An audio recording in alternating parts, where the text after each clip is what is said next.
예, 안녕하십니까. 힐링 채널의 김영규입니다.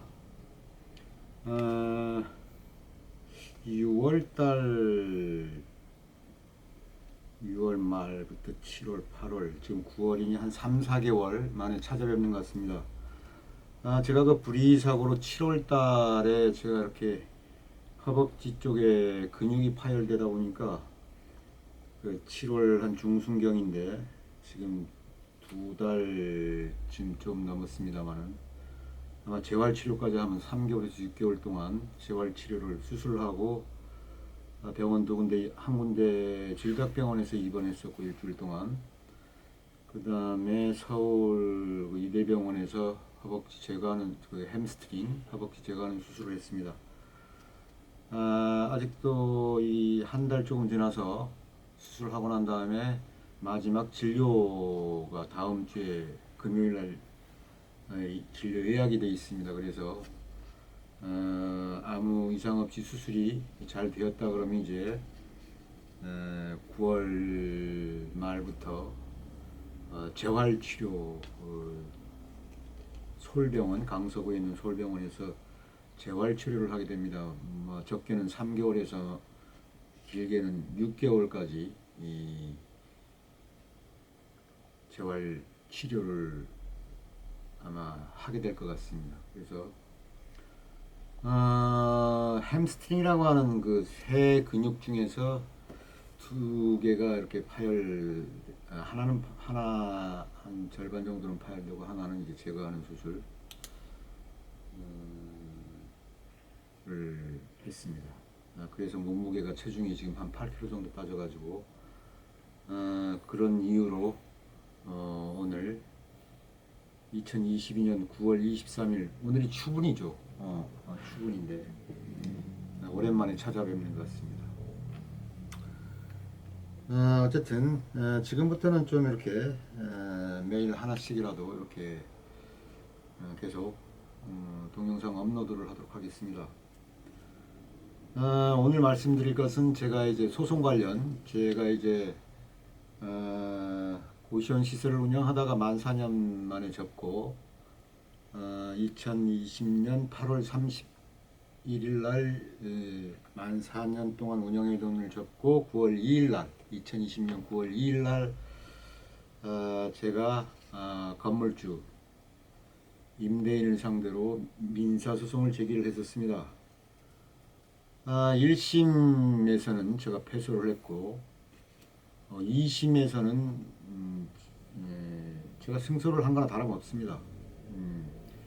결국 3심에서 3심까지 올라갔더라도 제가 승소할 것은 99%입니다. 그래서 어쨌든 결과적으로 제가 승소를 했습니다.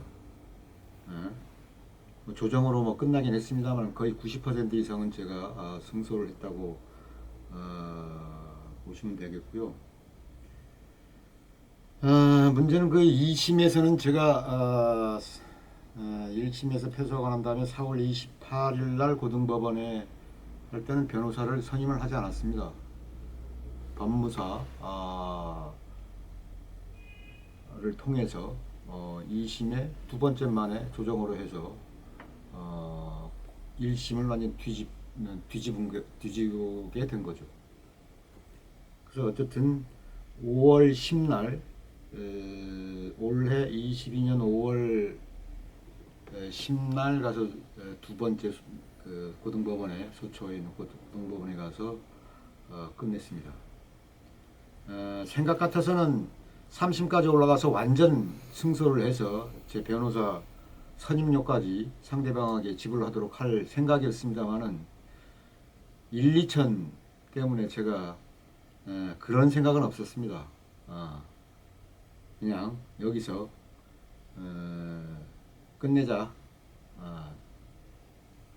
그 판사님도 그렇게 말씀을 하셨고, 내 본업에 종사하는 게 낫지.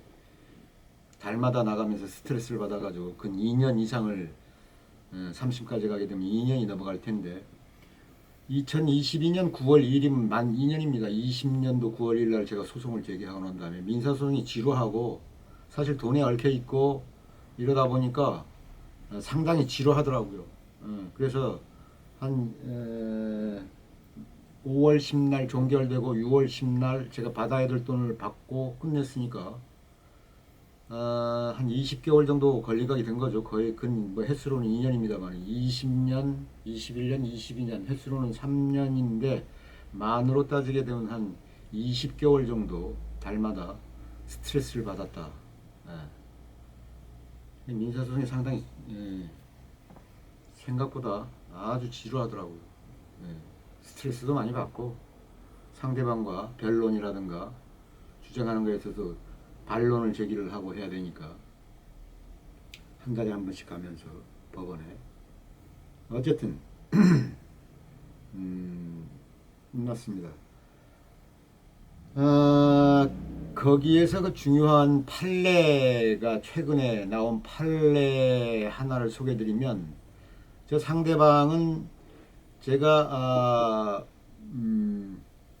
보증금하고 권리금은 뭐 포기를 했으니까 보증금을 이제 끝냈으니까 달라고 하니까 내가 운영해 오던 고시원을 완전히 철거해야 보증금을 주겠다. 그렇게 우긴 거죠.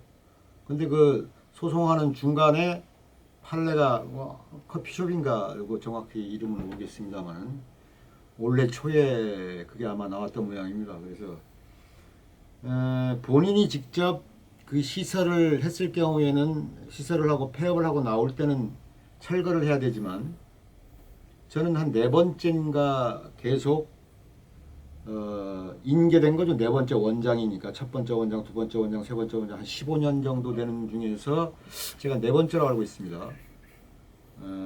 그래서 저는 그 고시원 시설을 그냥 권리금을 주고 계속 인수를 받았기 때문에 제가 직접 꾸미지도 않았죠.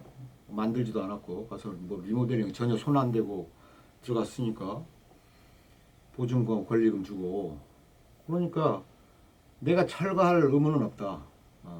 뭐 지금 우리나라에 이렇게 자영업을 하시는 분이거나 저와 같은 직접적으로 숙박업 이런 고시원이라든가 이런 게스트하우스를 운영하시는 분들은 직접 자기가 들어가서 그 건물을 아무것도 없는 그 건물에 빈 건물에 그 시설을 꾸며놓고 했으면 당연히 임대를 해가지고 임대인하고 임차인으로 이렇게 들어갔으니까 폐업해가지고 나올 때는 철거를 해야 되는 게 맞다. 그렇지만 계속 인수를 받았던 저처럼 철거 의무가 없다. 그렇기 때문에 그 철거 비용이 감정으로 해서 8천만 원이었습니다. 보증금이 9천만 원인데 뭐 제가 받을 돈이 없었죠. 그게 사라져 버리니까 당연히 제가 받아야 되는 거죠. 거꾸로 1심에서는 완전히 바뀐 거죠. 어쨌든 그렇게 끝났는데 이 건물주는 단돈 1원 한 푼도 아는 아마 갑질을 한 것 같아. 갑질. 내가 한 4년 동안 을로 살았던 것 같아. 평생 살다가 물론 저는 뭐 갑질 별로 해본 적도 없습니다만은 신촌에 5층 건물 4개나 갖고 있으면서 그 코로나 2년이 지속되는 기간에 단돈이 절반 신촌하고 홍대 일대에 50% 임대료를 인하해 주는 건물주도 있는데 단 3개월만 그것도 20% 10%는 나중에 보전받으니까 그 정도로 구두 쓰였습니다. 그래서 두 번 다시 그런 사업을 하더라도 그런 것 같은 주인이랑 만나고 싶지 않습니다. 동양이고 뭐 고등학교 선배고 그렇지만 저랑 한 거의 30년 정도 차이 나는데 있는 자의 횡포다. 난 그렇게 생각합니다. 어쨌든 일단 제가 승소를 했습니다. 100% 승소를 하려고 했는데 내가 참았습니다. 그 주인이랑 똑같은 사람이 되고 싶지 않아서. 어쨌든 자영업을 저와 같은 비슷한 유사한 식당이라든가 자영업을 하시는 분들 참고를 하시면 좋을 것 같습니다. 저는 이제 민사소송을 처음 해봤는데 이 책을 영풍문고에서 사서 3번만 읽어도 좋은 변호사를 골라서 승소하는 법.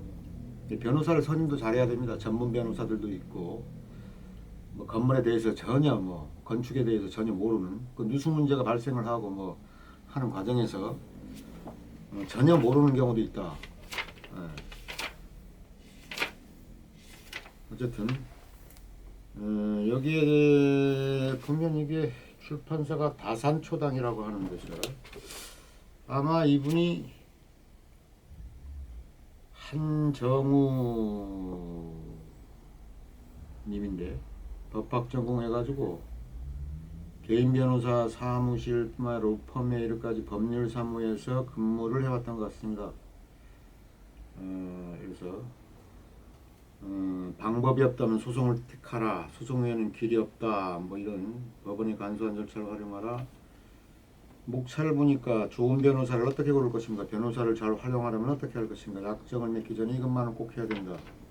선임료 돌려받는다든가, 돌려받기는 하늘의 별 따기다. 만약 퇴소했을 때 의뢰인으로서 꼭 얻어야 할 권리들, 챕터 5, 5장, 6장에 소송이 끝나고 꼭 체크해야 할 것들, 관련되어 있는 부분을 이 책을 통해 가지고 처음부터 끝까지는 다 읽지 않았습니다. 부분적으로 한 80% 제가 관련된 조정은 어떻게 하고, 민사소송을 하다 보니까 그것도 공부더라고. 경험 처음 50대 때 제 인생에서 처음으로 민사소송을 걸어봤는데 하도 괘씸해서.